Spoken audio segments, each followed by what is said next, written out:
What happens when you mix 500 years of history, mouth-watering street food, and Spanish-era vibes all in one place? You get Cebu City. So whether you like to travel by trike, bike, or horsepower, we've got you covered. So join us as we show you everything you can see in Cebu City in just one day. If you're visiting the Philippines, Cebu City is an absolute must-add to your itinerary. And getting here, it's super easy and affordable. A direct flight from Manila takes just an hour and a half, and round-trip tickets range from $45 to $70. Not bad, right? Once you land at Mactan Cebu International Airport, you've got a few options to get to the city center, which is about a 30-minute drive away. One, you can take a private transfer for about $35 to $40 per group, which is ideal for comfort and speed. 2, you could take a taxi or a rental car. Or 3, you could go for the budget option, a local bus for just 50 Philippine pesos, that's around $1. We went with a private car because we were eager to hit the ground running. First stop, Fort San Pedro. For all my fellow history lovers out there, this place is a time capsule of the Philippines' colonial past.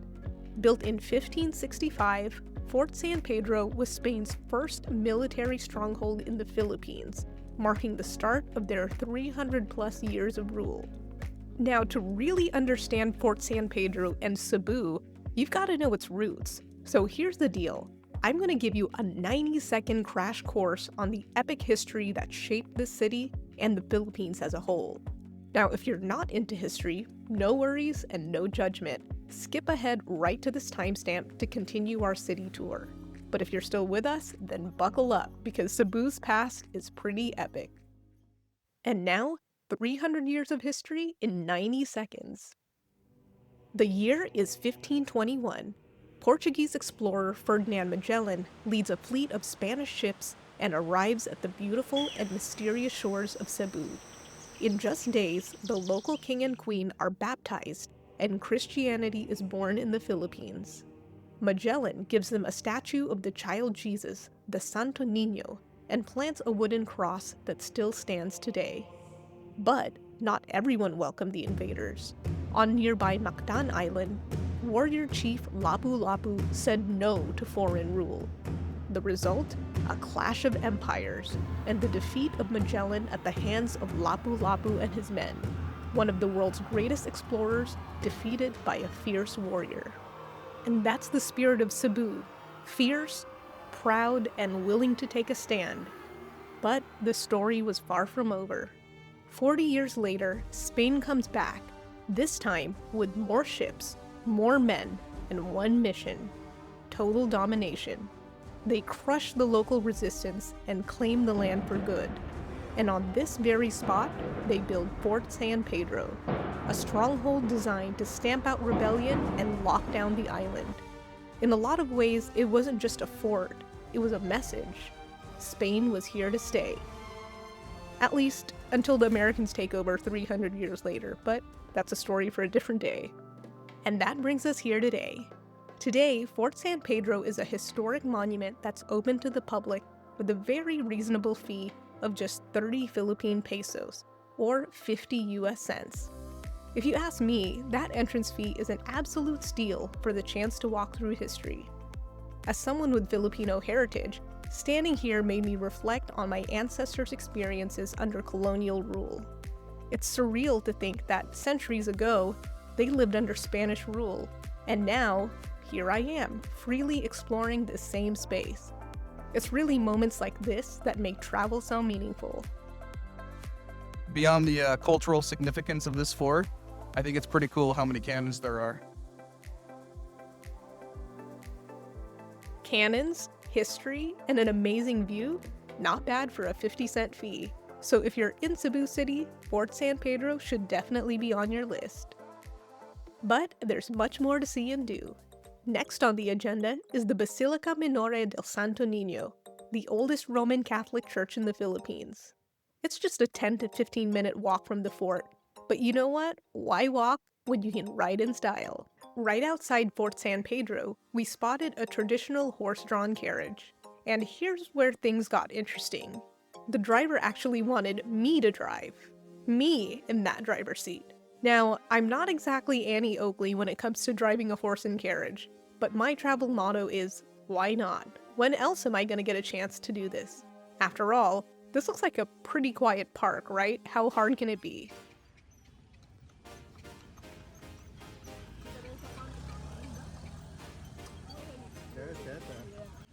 I don't know how to steer. Huh? Oh, I'm not working. If you pull the left, it goes to the left. So it's fun, right? The steering was a little tricky, but it wasn't too hard. But little did I know that we were actually taking our little test drive off of the lot and into actual street traffic.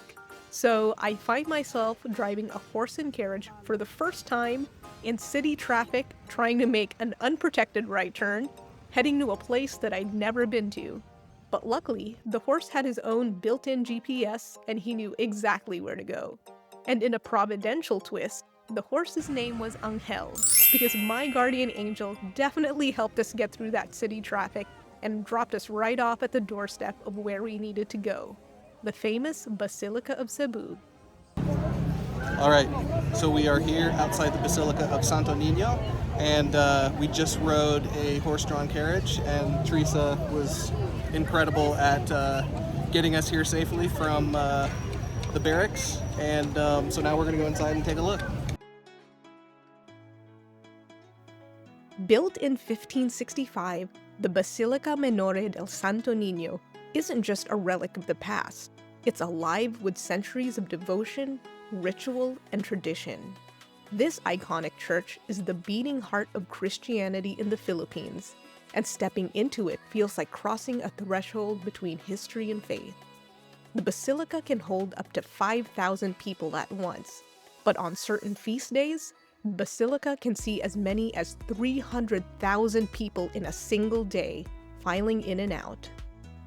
The reason why people travel all over the world to come here is the Santo Niño, a centuries-old statue of the child Jesus, believed to be miraculous. According to tradition, it was the very statue that Magellan gave to the Queen of Cebu. If you want to see the statue up close, you'll need to exit the main nave of the church and circle around to a separate entrance where a dedicated queue wraps around the side. It's often packed, but there's something really humbling about standing with other people from around the world, all drawn here by something bigger than themselves. And once you're done visiting the basilica, just a few steps away, you'll find Magellan's Cross, a symbolic marker of the arrival of Christianity in the Philippines. The original cross is encased in a wooden structure to protect it from damage, and the whole site is completely free to visit. It's definitely a must-see. After a full day of sightseeing, you'll work up quite an appetite. We'd planned to visit the famous Colonial night market, but we found out when we got there that it was closed for the season. But that's okay, it's all part of traveling, just pivoting to the next best thing. And it just so happens to turn out that we were right next to a mall, and every mall has a food court, which turned out to be a lucky break for Grant because we found his absolute favorite dish, Sisig. Sisig is a sizzling plate of deliciousness made from chopped pig face, pork belly, and chicken liver, cooked with calamansi juice, onions, and peppers. There are variations with beef, squid, or fish, but if you ever get the chance, try the classic sizzling pork version. It's so good. Pork sisig is one of my favorite all-time foods, and I'm excited to try this in Cebu.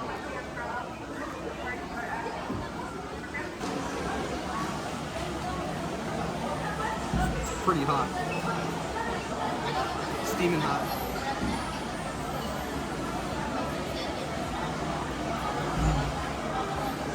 That's really good. Maybe the best sisig I've had here so far. And of course, we couldn't leave Cebu without trying its specialty, Lechon. The slow-roasted, crispy-skinned pork is a Filipino delicacy, and you don't need to buy the whole pig. Just $3 gets you a generous plate. Cebu is famous for their lechon, so I'm gonna dive into some of this.